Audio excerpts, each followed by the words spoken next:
أعوذ بالله من الشيطان الرجيم. بسم الله الرحمن الرحيم. الحمد لله رب العالمين، والصلاة والسلام على أشرف الأنبياء والمرسلين محمد وعلى آله وصحبه أجمعين. اللهم فقهنا في الدين وعلمنا التأويل. اللهم فقهنا في الدين وعلمنا التأويل. اللهم فقهنا في الدين وعلمنا التأويل. اللهم اجعلنا متكلمين باللغة العربية فصحى ومتبحرا في علومها ففهمناها سليمان وكلا آتينا حكما وعلما وسخرنا مع داود الجبال والسباحين والطير كنا فاعلين. ربنا آتنا من لدنك رحمة وهيئ لنا من أمرنا رشدا. ربنا آتنا في الدنيا حسنة وفي الآخرة حسنة وقنا عذاب النار. صلى الله على محمد وعلى آله وصحبه وسلم. الحمد لله رب العالمين. Amin amin ya rabbal alamin. Amma ba'd. Jadi insya-Allah pada hari ini kita akan sambung pada muka surat 17 lah.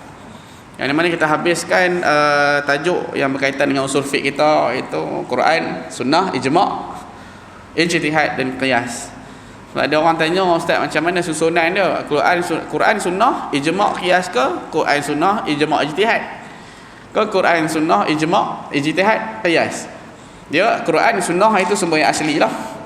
Kemudian kita boleh ambil selepas itu Ijma' dan Ijtihad ni bersekali, dan Qiyas ni duduk bersekali. Kenapa? Kerana qiyas ini adalah satu pandangan dari ulama. Ulama juga yang mengeluarkan hukum-hukum yang terbaru. Hukum-hukum yang tak ada ataupun yang tak ada zaman itu dipanggil ijtihad. Kalau yang ada zaman Nabi jika ada hukum dia, kemudian yang baru ni ada yang seakan dengan dia. Satu hukum, satu masalah yang ada seakan dengan zaman Nabi, maka dia boleh ambil qiyas. Ulama boleh letakkan hukum berdasarkan hukum yang asal. Tapi andai kata tak ada, makanya kat situ dia panggil ijtihad. Bila mana dah dikonfirmkan hukumnya, ramai-ramai ulama bersepakat itulah satu hukum yang tidak boleh, yang mana tidak boleh diragu-ragui, dia jadi ijma' situ. Itu hukum-hukum ittifaqul ulama kata. Hukum yang terbaru banyak tak lah ni dalam ibadat. Kita belajar fiqh, kita dah tahu ibadat dengan muamalat. Muamalat ni transaksi kita lebih pada seorang. Mana diri kita bertransaksi ataupun diri kita berinteraksi, mana kita ada hubungan dengan orang lain. Itu dia panggil muamalat. Ibadah kita transaksi dengan siapa? Fiqh ibadat. Kita transaksi dengan siapa dalam ibadah? Dengan Allah. Kita seorang je, manusia, makhluk Allah, tapi yang mana kita melakukan sesuatu perkara berterusan dengan Tuhan kita. Itu ibadat. Yang lain ni jenayat, kata, munakahat, itu semua masuk dalam bahagian pecahan kita transaksi lebih pada seorang. Muamalat yang kedua tu, itu kita dah tahu kat situ. Jadi kalau kita tengok balik, hukum yang baru ada tak? Boleh dikiaskan ataupun tidak? Contoh saya kata, ini kita nak faham lah. Kita masuk muka surat 17 lah. 17 rukun qiyas. Dia susunan dia senang lah. Dia ada yang pertama perkara asal. Asal ni hukum yang ada pada zaman Nabi. Furu' cabangan ini dia panggil cabangan, iaitu perkara yang dikiaskan, perkara yang terbaru. Hukum asal, hukum yang ada zaman Nabi itu apa? Contoh arak tadi kan, arak pada asal hukum dia haram, contoh. Itu hukum. Ilah dia sebab apa? Kenapa? Ada sebab. Maka itu dia panggil ilah. Ilah itu dia kata yang asal tu mesti sama dengan furu'. Yang baru ni mesti sama, sebab kenapa haram harak tu mesti sama dengan yang dulu yang ada pada zaman Nabi. Itu panggil kaedah qiyas. Tapi dia ada syarat-syarat dah. Syarat asal ni macam mana, syarat furu' dia ada macam mana, syarat kata nas kata yang hukum pun ada. Macam mana hukum tu. Ilah dia pun sebab kenapa haramnya harak tu, kerana memabukkan, contoh. Dia ada. Ilah ni bersesuaian tak? Ada syarat-syarat dah. Jadi kalau kita tengok zaman kita yang ada law ni, boleh tak kita kiaskan? Penggunaan tasbih. Hukum asal tasbih itu pada zaman Nabi menggunakan, ada sahabat menggunakan biji dari kurma. Ada sahabat menggunakan biji dari batu. Dan Nabi menggunakan jari. Sebahagian dari kebanyakan sunnah menggunakan jari lah. Sebab Allah bagi jari kita ni memang dah khas. Tiga-tiga. Dan ada tak orang lain kat sini jari dia? Lain macam sikit, tak ada lah. Kata, dia punya kadang-kadang hukum asalnya, contoh saya kata, isu yang adalah ni tasbih kata. Kita menggunakan tasbih ataupun kita menggunakan tasbih digital. Zaman Nabi ada tak digital? Duk tekan-tekan dah sampai 1000 dah zikir. Contoh kata. Zaman Nabi ada tak ada? Kalau orang yang tak ambil bagian fiqh, dia kata yang tak ada tak boleh buat. Mana yang bukan sunnah ni terus haram. Tengok fiqh ni dia kias. Dia ada kias. Ulama dah meletakkan pandangan. Itu dah ada 4 cabangan ni. Yang buat, yang kata yang membina usul fiqh ni bukannya orang calang-calang. Itu Imam Syafi'i juga. Imam Syafi'iyah yang mendalami usul fiqh ni. Kaedah untuk kita memahami nas, mana untuk kita dengan Tuhan juga.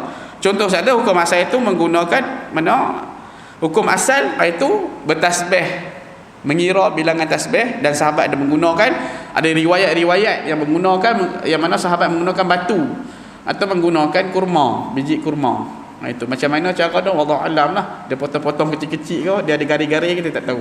Itu. Yang mana Nabi menggunakan jari. Jadi furuk cabangan yang ada, furuk kata zaman lah ni cabangan, hukum cabangan kita menggunakan tasbih digital ataupun menggunakan tasbih yang kita dok pakai lah ni lah. Hukum asal yang dinaskan itu sunnah, betul. Harus menggunakan dan ianya sunnah ikut cara Nabi. Ailah dia apa? Sebab apa menggunakan tasbih, kenapa menggunakan jari ni untuk apa? Ailah ada sebab dia. Yang kita duk beli digital tu untuk apa? Tekan-tekan nombor tu. Untuk kira bilangan tasbih. Kira bilangan berapa yang kita nak baca subhanallah. 33 kali alhamdulillah. 33 kali waktu zikir kita masuk 100 kali. Ada yang kita buat 1000 kali. Ya hayyu ya qayyum kan. Jadi ilah dia ada mengira bilangan untuk kita bertasbih. Jadi yang kita pakai ni dikatakan sunnah atau tidak? Sunnah lah. Kerana ilah itu. Kerana ilah. Maka itu jadinya sunnah itu. Imam menggunakan mikrofon. Zaman Nabi tak ada mikrofon. Itu dia pakai kias ke apa? Imam ni lah ni dia pakai mikrofon lah. Zaman Nabi tak pakai mikrofon. Bid'ah lah. Tak boleh pakai. Lah ni semua masjid buat bid'ah. Kat mana-mana pun bid'ah. Tak boleh pakai mikrofon. Nabi tak pakai mikrofon.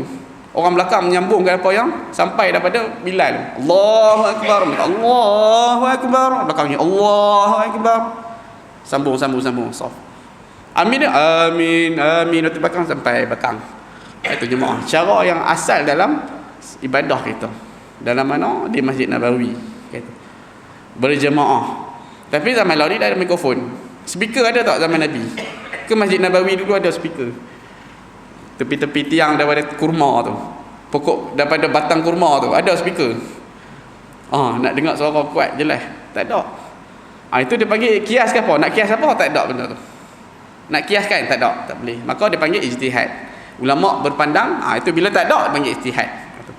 Okey, kita kiaskan atas keperluan diri kita. Contoh saya dalam membersihkan diri kata. Kita pakai berus gigi kata. Yang ni kita boleh kiaskanlah atas sunnah. Berus gigi itu yang mana Nabi kata kalau tidak keberatan pada umatku, maka akan aku suruhnya siwak setiap kali sebelum solat. Mafhum dari hadis. Suruh siwak kita bersuci. Mana siwak ni untuk apa? Okey, kita tengok hukum asal kata.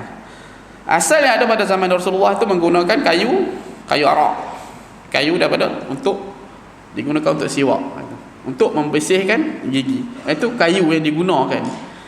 Zaman lah ni furuk cabangan kita pakai buruk gigi. Buruk gigi macam-macam lah ni kan. Ada yang boleh bateri, boleh dia pusing, siap-siap dah. Ada yang mana lah ni lagi terbaru saya tengok dia buruh itu dia pakai arang terus. Buruh warna hitam. Terus dia pakai arang kata. Adalah buruh gigi tu yang dia punya buruh itu macam-macam lah dia buat. Hukum asal kata. Hukum asal yang Nabi menggunakannya kalau yang dikatakan Nabi menggunakannya itu dah harus menggunakan kayu. Dan kalau mana kita nak ikut Nabi, itu sunnah dalam menggunakan membersih gigi perkara sunat itu. Ilah dia. Okey, kita cari ilah sebab.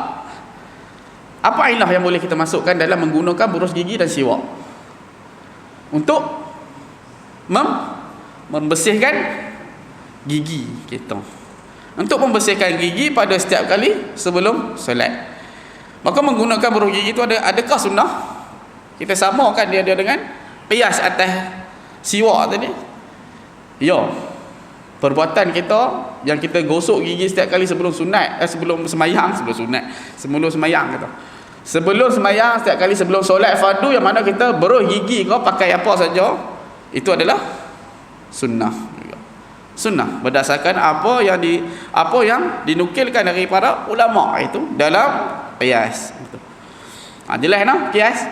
Kita yang ni qiyas ni dia punya syarat dia tu kesat tak payah masuklah, tak payahlah sebab yang mana ni tak yang macam contoh saya tahu rukun pada asal, syarat pada furuk macam mana nak kena ni itu rasa kemudian lah. Nanti kita fokus pada kita nak masuk pada tajuk yang akan datang, yang dekat lah yang kita nak masuk. Ini usul fiqh ni kita sekadar tahulah. Tu. Okey, lagi yang boleh kita kiaskan lagi atas binatang korban, contoh saya tahu. Binatang korban yang kita nak korbankan, contoh. Asal yang digunakan, yang mana yang dipakai, yang digunakan oleh Nabi, yang disyariatkan ke atas binatang korban, al-an'am. Berapa jenis binatang korban yang disyariatkan Allah? Hukum asal yang ada pada zaman Nabi. Unta, lagi qibas kambing, lagi baqar lembu. Khimar boleh tak? Keldai. Baral boleh tak? Boleh. Benda-benda yang apa yang Allah syariatkan itu berapa ekornya? Ayam boleh tak ayam? Tak boleh. Lagi tak boleh kan? Gitu. Jadi ada permasalahan yang berlaku pada sesuatu negara yang tidak adanya binatang-binatang tersebut. Binatang ni hidup pada tempat-tempat yang biasa, yang lazim pada kebiasaan. Yang mana satu tempat yang di kawasan iceberg kata. Tempat-tempat yang beku ni kata, dekat dengan si Rusia ke atas dah. Kawasan-kawasan yang sejuk. Depa ada binatang ternakan dia apa? Kuda. Rusa yang mana boleh duduk pada tempat yang sejuk. Lepas tu dia ada satu binatang yang hampir dengan lembu kata. Bison ke apa? Ya, jenis-jenis binatang yang hampir sama dengan lembu. Jadi nak dikorbankan. Ada orang Islam duduk sana, sampailah ke Atlantik ni, tempat yang sejuk, tempat kata yang beruang. Dia pun makan beruang.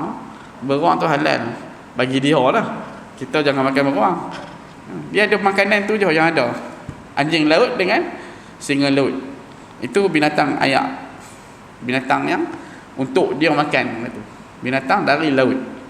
Adapun kita tak boleh. Kenapa? Kerana anjing laut dengan singa laut tu dalam mazhab kita ni tidak berinsang. Maka tak boleh dimakan. Ikan dolphin boleh makan tak? Tak boleh sebab tak ada insang. Sama yang mana negara lain ni, tempat-tempat yang lain ni adanya orang Islam. Contoh saya tahu dia nak buat korban. Jadi yang dia ada rusa.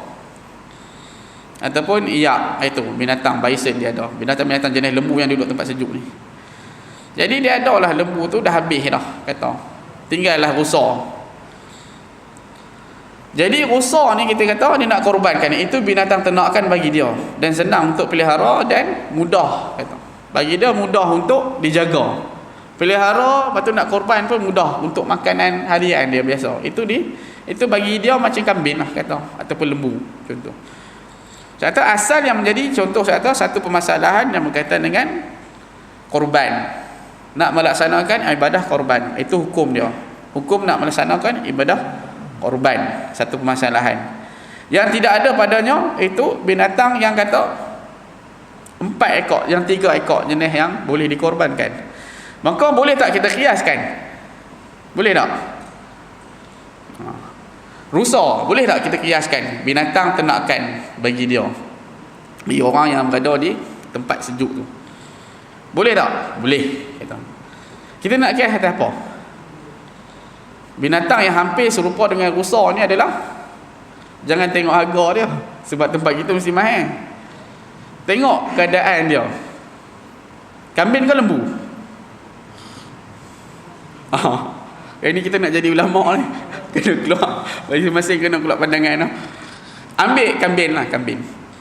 Rusa tak sama dengan lembu lah. Lembu besar lagi keadaan dia, berat dia lebih lagi. Jangan tengok harga kat tempat kita mahal lah. Rusa ni kadang lebih kurang lembu je. Tapi kalau rusa yang kecil-kecil yang biasa duduk kat tanah sejuk ni, yang tempat sejuk ni, dia ada yang standard yang dia bela 2 tahun boleh korban ke 3 tahun tu. Yang standard size dia lebih kambing, lebih kurang.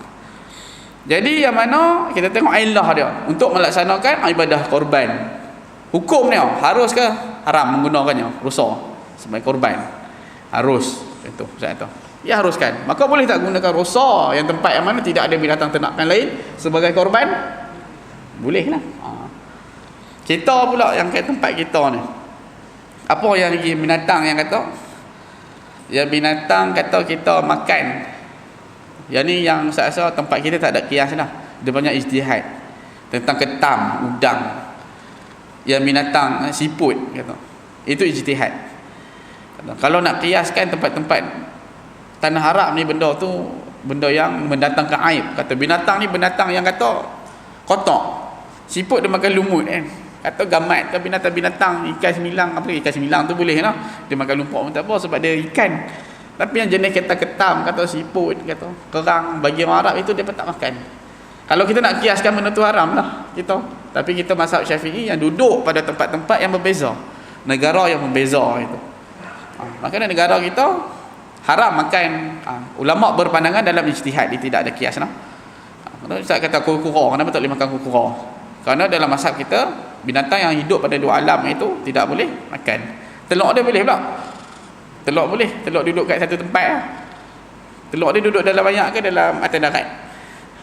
Atas darat lah. Boleh lah makan. Duduk satu tempat lah. Dia kata, kenapa binatang-binatang yang kita tak boleh makan ni, yang dikatakan tidak boleh makan, kita akan melajak? Kenapa burung gajah udang ke burung gagak tak boleh makan? Ada yang dalam hadis mengatakan jenis menyambak tak boleh makan. Yang mana ada mengatakan dia memakan bangkai itu tidak boleh dimakan. Ada sebagian-bagian dari hadis itu. Okay, jelas lah tentang kias. Ada kias ini dia ada berapa jenis lah. Kias jali, kias khafi kata. Betul dia ada berapa? 4 jenis.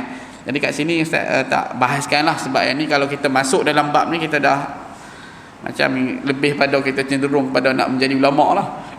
Yang ni kita cukup lah sekadar yang kita tahu ni untuk kita faham macam mana hukum yang ada kat negara kita ni. Contoh kita boleh tahu kenapa kita menggunakan sejadah. Ada pada kenapa kita pakai kepiah. Baju kita ni yang kita pakai dalam sembahyang ni sunnah tak? Ni kita boleh ambil kias no? Yang mana Nabi menyuruh, memang bagi orang Arab ni dia pakai satu pakaian yang sangat cantik untuk menunaikan solat. Dia pakai jubah. Jubah yang khas untuk sembahyang. Kita tak ada jubah, kita ada kain perekat cap gajah. Yang paling mahal kali. Ada lagi wadimo, pakai nak pergi masjid. Ada orang dia pakai, dia siap ada baju Melayu dia, siap-siap lah, baju pakaian khas untuk solat.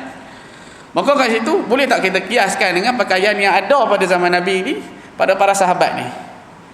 Boleh dikiaskan atas ailah dia kerana untuk mencantikkan dan mana kita nak menghiaskan diri dalam menghadap Tuhan. Itu ilah dia, ailah kata. Apa lagi yang boleh kita kiaskan? Nabi pakai rida. Nabi pakai igal, iaitu igal rida. Kita semua sini pakai igal rida. Kalau pakai itu rasa lain macam kata. Jadi kita pakai satu benda yang menutup kepala kita yang sama dengan igal. Dan ulama-ulama juga memakai sedemikian. Dan ini yang kita pakai bagi orang lelaki apa? Kopiah kata. Ada pakai songkok. Samalah. Kias lah. Tapi kopiah yang ni yang mana kita ambil satu lagi ijtihad dari ulama. Pandang ulama kata ini ramai antara para sahabat memakainya ataupun tabi'in memakainya. Dan kita ambil juga kita kias atas sesuatu apabila kita nak sembahyang, kita tutup kepala ni. Kita pakai kopiah. Ailah dia apa? Menutup bahagian kepala dalam menghadap Allah itu, mengikut sunnah Nabi dalam menghadap Tuhan kata. Ada pun orang Arab dia pakai igal lah, dia pakai rida tu. Dia tutup juga kepala. Ni ilah dia adalah menutup kepala dalam menghadap Tuhan. Itu dah boleh kita kiaskan. Kenapa kita kat sini je pakai kepiah, balik-balik tak ada kepiah dah. Keluar pada mana tak ada kepiah setengah tu. Itu yang mana kita nak pakai pula itu melambangkan syiar kita sebagai Islam. Sebagai kita orang Islam dan ulama-ulama berpakai sedemikian itu dia masuk dari ijtihad pula. Dalam menghadap Tuhan itu ada kita kiaskan atas apa yang kita dalam pakaian kita, dalam kepiah yang kita pakai. Bagi orang perempuan lagi lah bertelekung itu. Zaman Nabi dia pakai, kalau kita tengok zaman-zaman Arab di tanah Arab ni dia pakai, dia ada jubah siap sekali dengan tudung tu memang labuh lah sampai habis. Ada yang sampai tutup muka. Itu kita kiaskan apa yang dipakaikan dalam menghadap Tuhan gitu. Dalam mana menghadap Allah. Sejadah yang kita pakai. Kalau Nabi dia pakai apa? Jadah tak? Pakai jadah. Ridak. Tapi Nabi bawa, Nabi akan bentangkan untuk digunakan untuk menunaikan solat gitu. Jadi kita menggunakan sejadah ini untuk dihamparkan kata dalam menunaikan solat. Boleh tak letakkan qiyas? Boleh diletakkan qiyas juga. Dalam hukum-hukum yang terbaru yang ada pada zaman kita ni. Banyak lagi benda-benda yang boleh kita nak cari dia punya ilah dia. Yang penting yang ada kat sini ilah itu mestilah bersesuaian dengan asal dia. Sama. Maka kalau tak ada kata tak ada benda nak dikiaskan, maka kita ambil satu ijtihad lah, pandangan ulama. Kena ada pandangan ulama dari mujtahid, maka terbinalah hukum itu dari apa yang diijtihadkan atas permasalahan yang baru. Itu. Dalam zaman kita ni banyak sangat permasalahan yang baru yang ada. Ni. Dalam ibadat kita pun lagi banyak. Yang kita tak nampak. Setengah-setengah tu orang kata benda ni tak boleh. Kalau kata tak boleh, banyaklah kita. Semayang ni kita dah macam zaman Nabi je lah. Tak pakai ni, tak pakai kapet warna hijau. Tak boleh pakai empuk-empuk, pakai pasir. Zaman Nabi tu, zaman Masjid Nabawi pakai dia pasir. Pasir je. Lepas tu apa lagi tak boleh? Binaan dalam masjid itu. Batu-batu kata, ya asal, kalau kita nak ambil asal betul-betul. Pakai lampu daripada, lampu dia pakai daripada obor tu, api. Yang letak pada tepi-tepi tiang itu. Kalau nak ikut betul-betul asal lah, yang macam mana yang Nabi lakukan solat. Nabi dalam ibadah kata. Lepas tu yang mana ada setengah daripada hadis kan, kalau yang macam bila dah sujud tu bangun, adanya Nabi kata jangan sapu kan. Habis pada tu barulah boleh sapu. Kalau kita pun ambil satu sebahagian, kita pakai ni tak ada lah, pasyak letak kat kepala lah.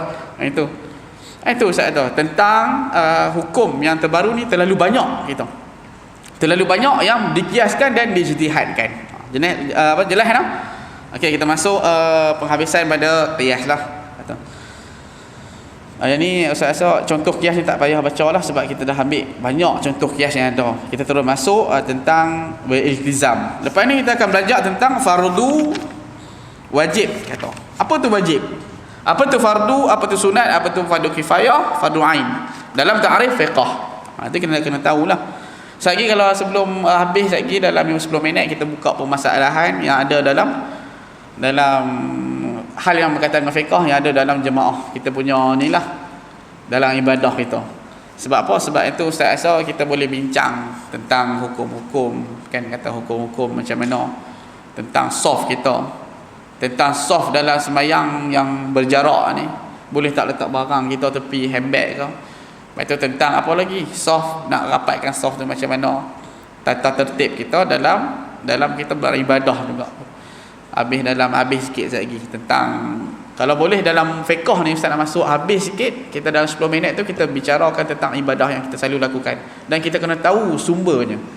Dalam sembahyang hajat contoh Ustaz tu, apa dalil sembahyang hajat ni? Apa yang syariat kita dalam sembahyang hajat ni boleh ke tak? Boleh tak kita lakukan sembahyang jemaah? Sembahyang hajat kita kena tahu. Sekurang-kurangnya kita bukan duduk dalam kalangan orang yang taklid.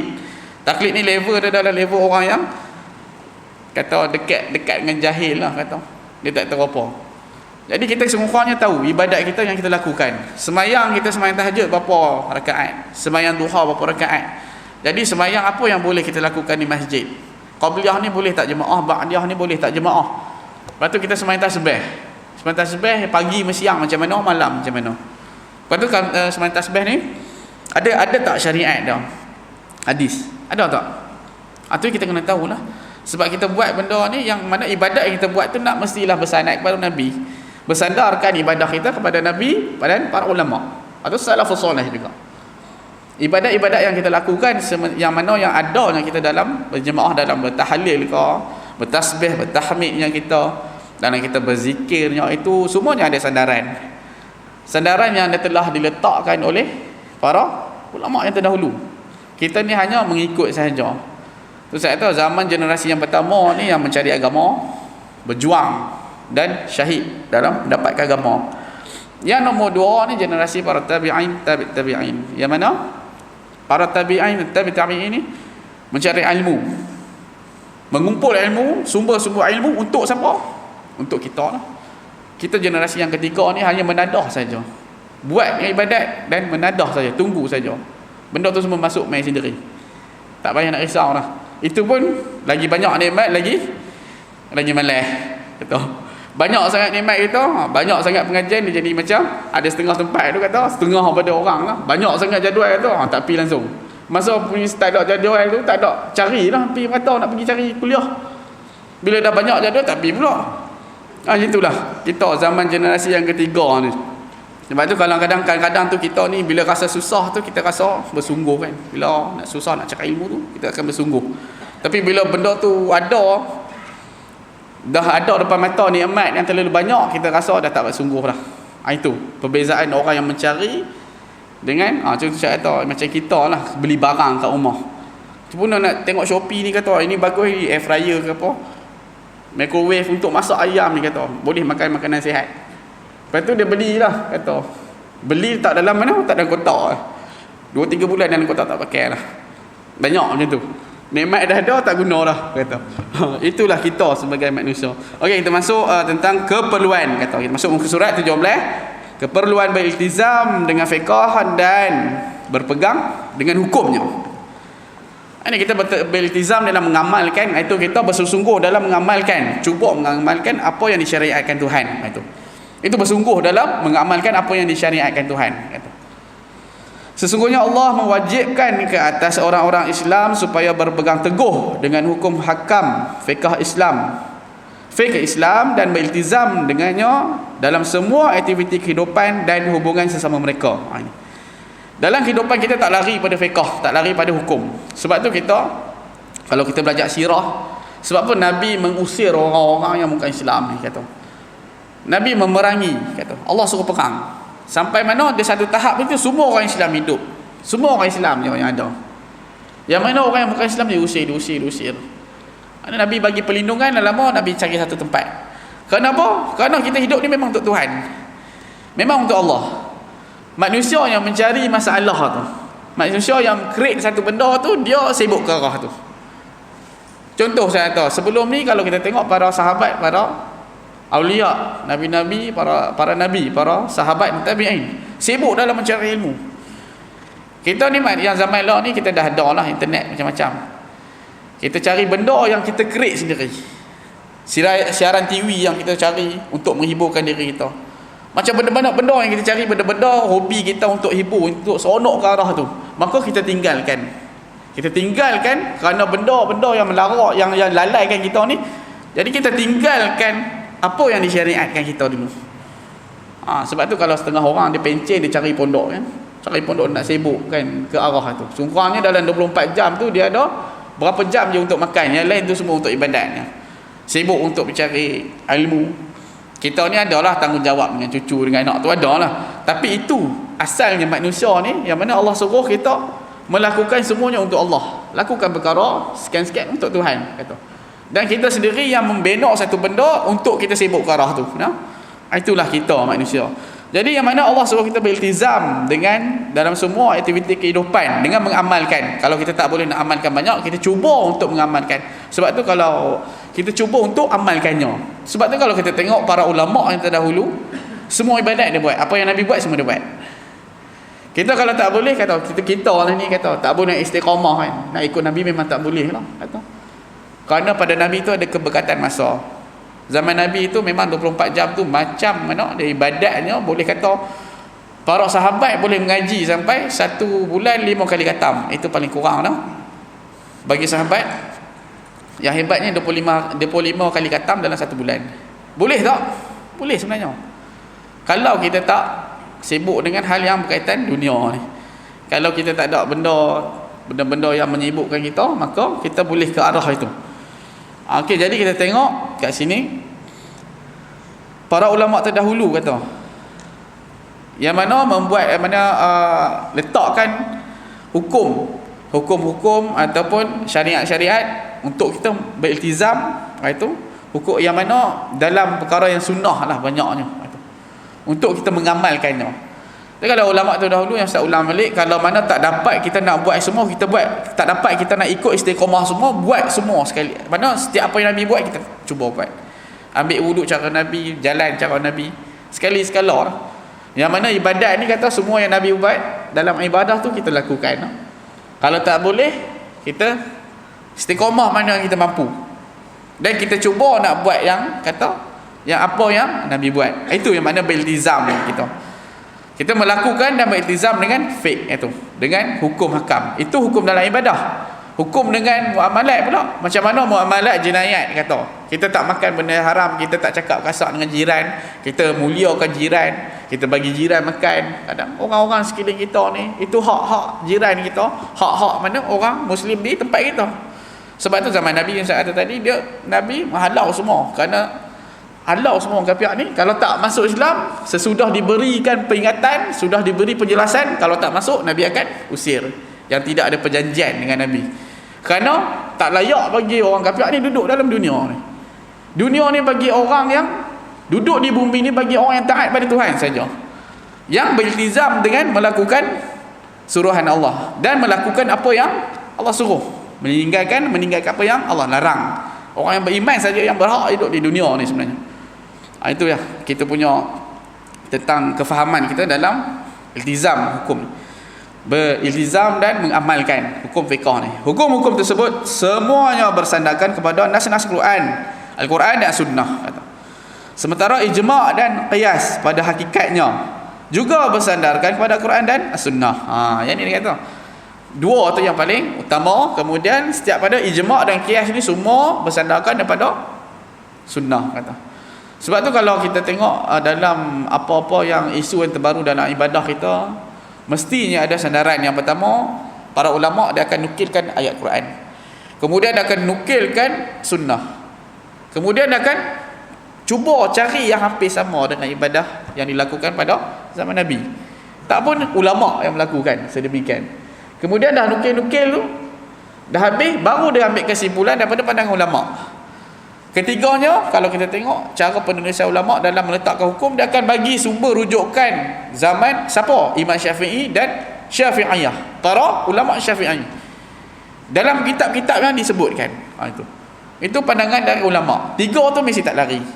Qiyas pun, siapa yang letakkan qiyas ni? Majlis fatwa. Ambil benda-benda yang terbaru, mesti ada sandaran itu. Maka baru lengkap hukum kita, baru boleh kita guna pakai dalam melaksanakannya. Oleh itu, apabila orang-orang Islam meninggalkan hukum-hukum tersebut, bermakna mereka meninggalkan Al-Quran dan As-Sunnah serta cuai terhadap keseluruhan agama Islam. Ketika itu, nama mereka sebagai orang-orang Islam tidak memberi apa-apa manfaat dan makna lagi kepada mereka. Itu. Yang mana kita tak melaksanakan apa yang difardukan Tuhan, itu maka kita ni dianggap cuai. La yu'minu ahadukum hatta yuhibbu li akhihi kata. Banyak yang nabi-nabi, yang mana hadis-hadis Nabi cerita, tidaklah kamu beriman sekiranya kamu tidak mencintai saudara-saudara kamu. Tidaklah kamu beriman jika kamu tidak memuliakan para tetamu. Macam-macam dengan la yu'minu ahadukum. Nabi selalu sebut dalam hadis. Bukan bermakna orang tu kafir kata, bukan makna kafir, tidak beriman, kurangnya iman. Hanya nama Islam saja. Macam mana apa yang dikatakan oleh pengarang. Jika kita tak mengamalkan fiqh ni, mengamalkan apa yang berkaitan dengan ibadah, dengan muamalat kita tugas kita dalam dunia ni ada dua lah. Kita tugas yang Allah datangkan syariat ni, kita dah tahu dalam ni ada dua sandaran kita punya. Bila kita belajar dalam kitab ni, dalam perbahasan ni, yang pertama ibadah dengan muamalah. Muamalah ni dia masuk semua lah, munakahat. Hubungan kita, tanggungjawab kita dengan Tuhan, yang pertama. Itu dah cantik dah. Tapi kalau tanggungjawab kita dengan orang ni, dengan kita sesama Islam ni tak sempurna, maka itu iman kita masih lemah lagi. Sebab tu dia ada dua cabangan ni. Dua cabangan. Tanggungjawab ni macam mana, orang ni macam mana. Sebab tu terbinanya kita ni jemaah. Masing-masing bila kita dalam keadaan jemaah ni, untungnya kita ni duduk dalam berjemaah, yang mana dalam kita punya masjid.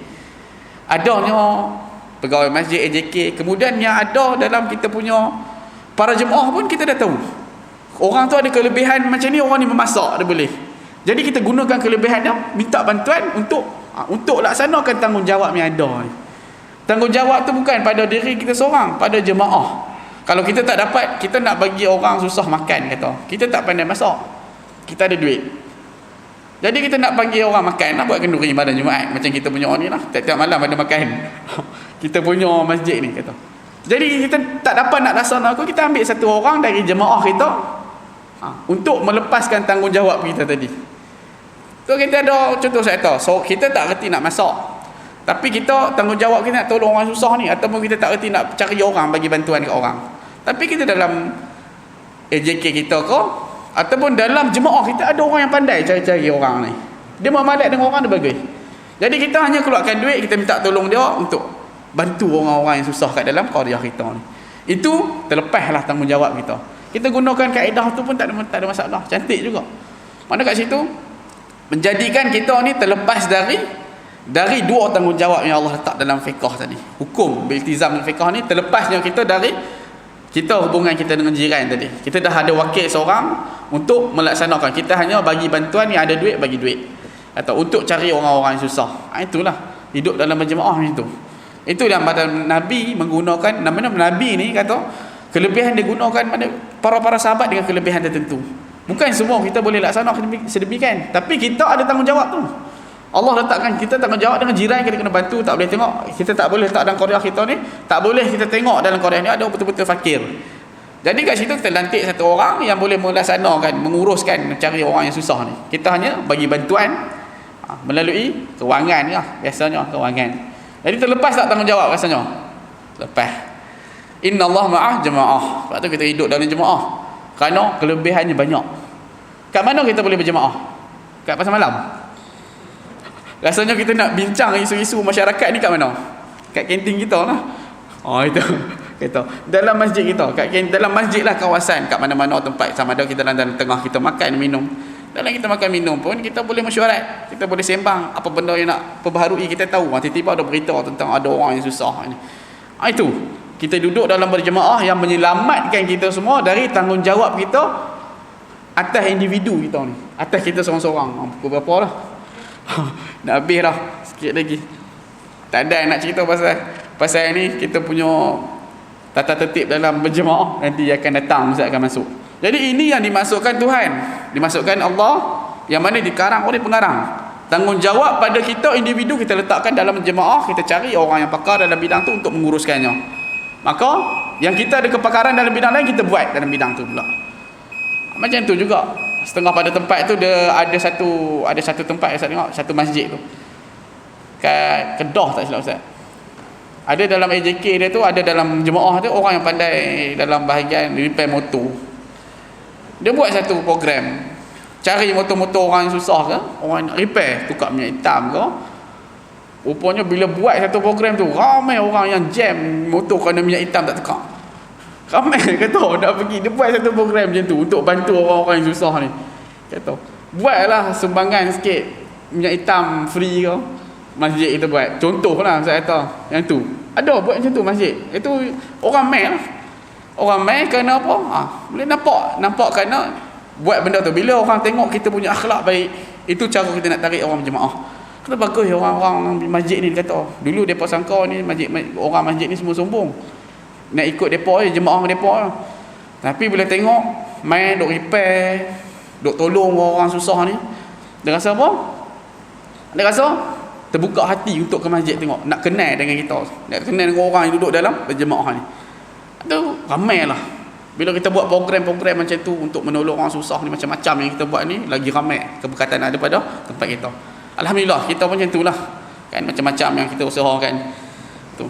Okey, kita tengok sikit lagi penggalan akhir.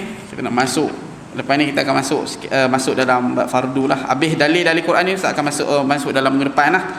Okey, oleh itu apabila orang-orang Islam meninggalkan hukum-hukum tersebut, bermakna mereka, ini dah baca dah tadi, mereka meninggalkan Quran dan sunnah serta cuai terhadap keseluruhan agama Islam. Ketika itu nama mereka sebagai orang Islam tidak memberi apa-apa manfaat dan makna lagi kepada mereka. Begitu juga dakwaan mereka sebagai orang-orang yang beriman. Dia kata beriman tapi dia tak melakukan tadi. Dia kata beriman tapi tak melaksanakan tanggungjawab. Dia tak nak melaksanakan tanggungjawab, kemudian dia tak melaksanakan tugas pula secara berjemaah itu. Saya kata tadi, dia duduk seorang-seorang dia. Tu. Dia kata dia beriman dengan Allah, tapi dengan hubungan dengan manusia tak cantik. Dengan Tuhan bolehlah kat rumah dengan Tuhan tak cantik sangat. Duduk rumah saja tak pergi jemaah. Kalau ikut Nabi rasa macam mana? Nabi nak pakai orang yang rumah orang yang tak sembahyang subuh dengan sengaja. Itu. Kena orang yang baik mesti dia main jemaah. Hubungan dengan Tuhan dalam berjemaah ni ada hubungan dengan manusia juga. Yang kita tahu. Bila kita tahu kita akan bantu. Okey, mereka sebagai orang beriman yang ni depa katalah, kata depa dianggap depa kata depa beriman padahal depa tidak beriman kata. Tak penuh iman dia kata. Kata tak sempurna. Ini kerana iman pada hakikatnya ialah membenarkan di dalam hati dan apa yang diperintahkan oleh Allah, apa yang terkandung di dalam kitabnya oleh sunnah Rasulullah sallallahu alaihi wasallam. Dan Islam yang hakiki pula ialah taat dan melakukan segala apa yang dibawa oleh Rasul sallallahu alaihi wasallam daripada Tuhannya dengan tunduk dan redha. Hukum-hukum fiqh adalah tetap, tidak berubah dan tidak bertukar dengan berubahnya masa, dan tidak harus meninggalkannya dalam keadaan mana sekalipun. Hukum-hukum haram, makruh, sunat itu kalau kita tengok yang asalnya itu, bila kata Allah kata tetap, maka tetap. Yang berubah ni adalah keadaan kita punya, yang mana kita syariat mengikut adat, adat mengikut syariat. Macam tu. Adat yang baru saya tahu macam tu. Adat yang mengikut syariat. Mana adat yang mencanggah dengan syariat. Adat ni kata kehidupan kita zaman lain ni lah. Orang-orang yang akan datang macam mana pula, walaupun ada teknologi, dia mesti bertepatan dengan syariat kata. Barulah dikatakan Islam. Jangan kita ikut depa. Jangan kita ikut dunia. Syariat tu tak boleh ubah lah kata. Itu maksudnya di sini. Jadi sampai sini saja, insya-Allah kita akan sambung pada muka surat 18 akan datang pada dalil-dalil Al-Quran dan sunnah ini. Dalil-dalil tentang syariat yang kita kena ikut ni kata. Dari 4 sumber yang kita kena ikut. Insya-Allah kita tutup majlis atas kafarah surah An-Nas. Subhanakallahumma wa bihamdika asyhadu an la ilaha illa anta astaghfiruka wa atubu ilaik. Bismillahirrahmanirrahim. Wal 'ashr innal insana lafi khusr illa allazina amanu wa 'amilus salihati wa tawassaw bil haqqi wa tawassaw bis sabr. A'udzu billahi minasyaitonir rajim. Bismillahirrahmanirrahim. Alhamdulillahi rabbil alamin. Wassalatu wassalamu ala asyrafil anbiya'i wal mursalin Muhammadin wa ala alihi wa sahbihi ajma'in. Allahumma faqihna fid din wa 'allimna ta'wil. Allahumma faqihna fid din wa 'allimna ta'wil. Allahumma faqihna fid din wa 'allimna ta'wil. Allahumma ij'alna mutakallimina bil lughati al arabiyyah fushah wa mutabahhiran fi 'ulumiha. Rabbana atina fid dunya hasanah wa fil akhirati hasanah wa qina 'adzaban nar. Sallallahu ala Muhammad wa ala alihi wa sahbihi wasallam. Alhamdulillahi rabbil alamin. Amin. Qabbalallahu